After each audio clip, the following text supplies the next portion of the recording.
Hey YouTube, Jeffrey Howells Carpet Cleaning here, and we are in a care home today, and we've got ourselves 6 rooms, a couple large hallways in the front room, and a couple of area rugs to clean up today. Today we are beginning in this bedroom here. The idea is that I'm going to end-cap everything, and then the rooms, depending on how bad they are, I may just end-cap them, but the hallway we're definitely going to end-cap and then go back with a steam cleaning. When I say end-cap, we're not really using it for the purpose of end-capping.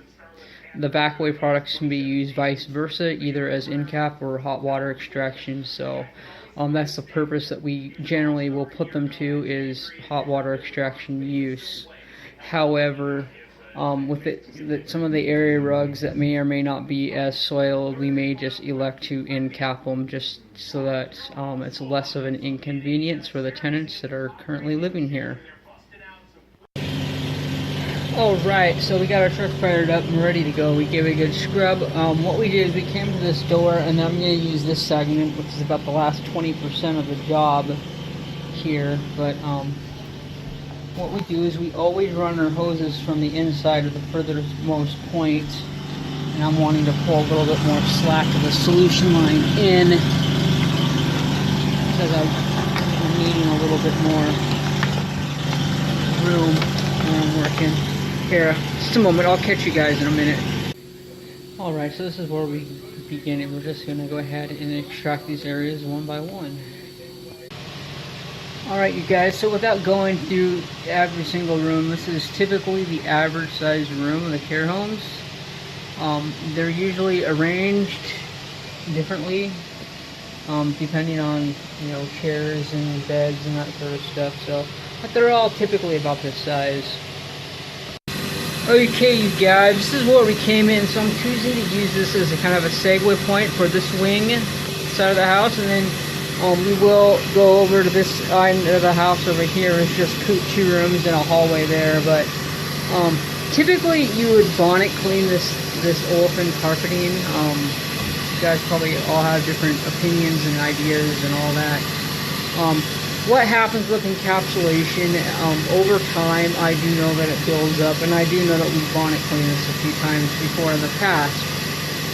So, what I'm doing right now is I'm establishing a baseline. I'm getting the carpets cleaned. They haven't been cleaned in about a year or so, so I'm getting them a good extraction. I know what the conditions are of them, and then the next time we clean, we will do a bonnet cleaning. Kind of speed through here, do more of a maintenance style clean, but this just helps to get all that accumulated nasty debris and everything out of the carpet, whereas the bonnet clean doesn't really do that. It pretty much prepares the carpet for vacuuming, and puts anti-resoiling agents back onto those fibers, which causes them to resist soils from reattaching to them. So in that case, this is what we've done, and that's why we've done it. Alright you guys, so we've just completed with our pre-scrub, CRBE and everything. Now these are olefin carpets, no piling. And look at all the goodies we got out of there. This was cleaned 6 bedrooms, 2 hallways, front room area, and 2 area rugs. So we did cover quite a bit of ground, but I wasn't expecting that much lint and nasty stuff just to come off the carpets. Now, when you get that amount of debris off the carpets, the carpets look amazingly brighter and cleaner at that point. However, we're not done. We're going to go back over with a steam cleaning here. Pretty nasty water, you guys. Not supposed to be over there further, so it... whatever. Anyways, it smells bad, it looks bad. Sure, end-caps could probably get bad, but you saw all the nasty stuff that we got out with the CRB. Would anti-resoiling agents in your encapsulations release that stuff from the carpet fibers? I have absolutely no idea. I'm gonna go ask around about that. I'm gonna call them and ask if the anti-resoiling agents, and let's say like Release It DS2 actually releases carpet lint so that they can be vacuumed up.